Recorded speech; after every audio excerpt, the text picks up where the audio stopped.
level. I think that is very interesting. But Yeah. yeah, What do you know about Spinoza? Spinoza. That. Wait, hold on. Let me see if that's the person I read in this book. Oh, Hegel writes a lot about Spinoza. Spinoza was one of the first critics of teleology and Hmm. free will, and actually, like Nietzsche's work is heavily inspired by Spinoza. So both Nietzsche and Spinoza were hard determinists. I believe Spinoza was a hard determinist. I'm not really sure. I And believe Spinoza. He was. Yeah, I'm pretty sure. Isn't Spinoza the guy who said that like God is like literally everything, and that it's kind of weird to think of God as like a he because like God encompasses literally um, everything. I'm not sure because I I think Spinoza definitely wrote against like Judaism and many Judeo-Christian. I mean, like when I say Judeo-Christian, I mean Jewish and Christian scriptures. But yeah, I think he did say something like that. He says in one of his books that God is too often personified, and he was Yeah, accused of atheism. But I don't believe he ever was an atheist. I think he was probably a pantheist. I can almost guarantee since I'm pretty sure Saint Anselm came before him. He probably was taking some of that from Saint Anselm, because that is, and Probably. yeah, that's what I take to its logical conclusion in my video. When I was a theist very briefly, was that the ontological argument taken to its logical conclusion is that God is everything, because if God is that which nothing greater can be thought, you can think of something greater than a God who isn't encompassed in everything, a God who is encompassed in everything. So then God would be everything. God would be every feeling someone has. God would be lit. And if everything is mind dependent, then all God would be is the collective consciousness. Which, in a sense, I still agree with, depending on what definition of God we're taking to be true. Um, but yeah, Yeah, well, no, I mean that makes sense. I mean, I'm agnostic, um, so I don't really, I don't really know, but I feel like if a God does exist, but I mean, I'm not really sure if I do. I'm not really necessarily sure if I do accept the ontological argument because um, I mean, I don't know what form, what version of the ontological argument are you talking about? the Steel Man that I think is pretty Like William hard. Lane Craig's or Platinga's or which one? Well, I'm not exactly sure who those people are, but I Oh, okay, what okay. the one that I'm thinking of is stronger than the one Cosmic Skeptic used in his video, because his critique of the ontological argument, which I honestly thought was pretty weak, he could have done a better job. I debunked the ontological argument myself after believing it by just rationalizing more. Um, and I think it did that much more effectively than he did. But he basically said that with the ontological argument, that would entail that God could do contradictory things, because he took the ontological argument to mean God can do everything and anything. And yeah, that would technically be contradictory, because it's like, well, could God do something contradictory? It's like, could he make a rock so big he couldn't lift it? Oh, well, if he couldn't lift it, then there's some things he couldn't do. So obviously that runs into some contradictions there, but I don't think he Yeah, so really. like for example, Yeah. even the phrase like um rock I even think because yeah, like the literal concept of a rock too heavy for God Hmm. to lift is just it's just incomprehensible. But do you know who Edward Fazer is? No, I don't know who that is. Okay, Ed Fazer's pretty interesting. So one of my close friends who's also a vegan, he's a non-denom Christian, quite liberal views on Christianity, and Mm. he's actually sent me a book which I went through, and I actually thought that a lot of the arguments for natural theology were pretty compelling. It was only really Fazer's jumps from going to natural theology to going to classical theism and then like Catholicism, which I thought were kind of far-reaching. But one thing Phaser said in reference to this kind of argumentation is he says, let me pull up the quote.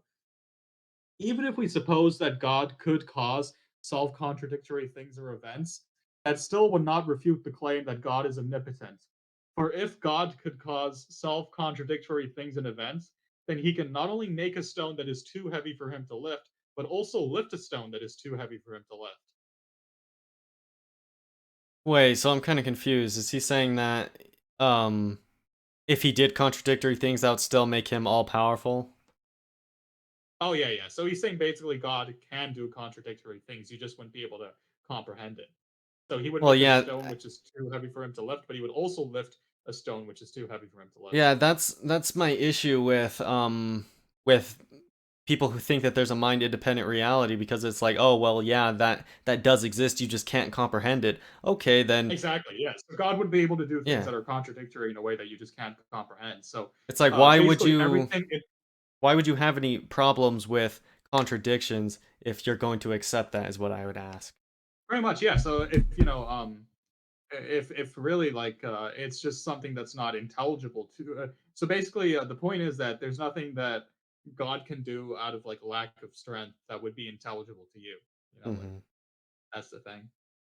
But But yeah, I mean, for example, Aquinas made the argument that God can only do that which is logically possible, which is also valid. But basically, yeah, I just think like Phaser's response to that is, interesting because I never really mhm. thought about that.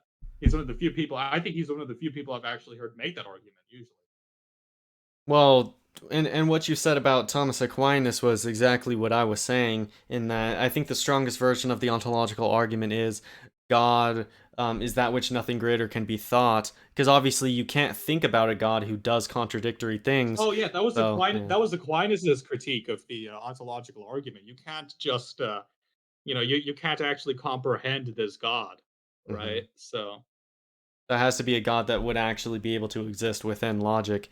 And when it comes to that, like that definition of God, I don't see how you would be able to debunk it other than your methodology for definition selection. Because there's nothing wrong presupposing that definition, God has to exist.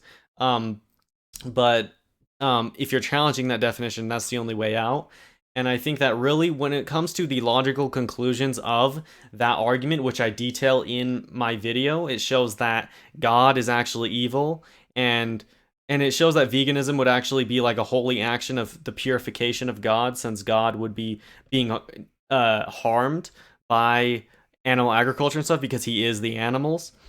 So and he wouldn't be getting net pleasure either if you want to look at it through like a utilitarian scale, because obviously people aren't getting as much pleasure from eating animals as the animals are getting suffering from animal agriculture. Um, oh and yeah, yeah. yeah, so that all comes from the ontological argument, and the reason why it makes God evil is because if God is that which nothing greater can be thought, well, an intelligent God is much more intelligent than, or is much greater than a God who isn't intelligent. So God knows exactly what he's doing when he's creating these wrong actions. So he's evil and such. And when you really get down to it, it sounds like you're describing Satan. And so that's why I think that this argument fails in that it doesn't actually encompass the concept of what God is. It actually describes Satan.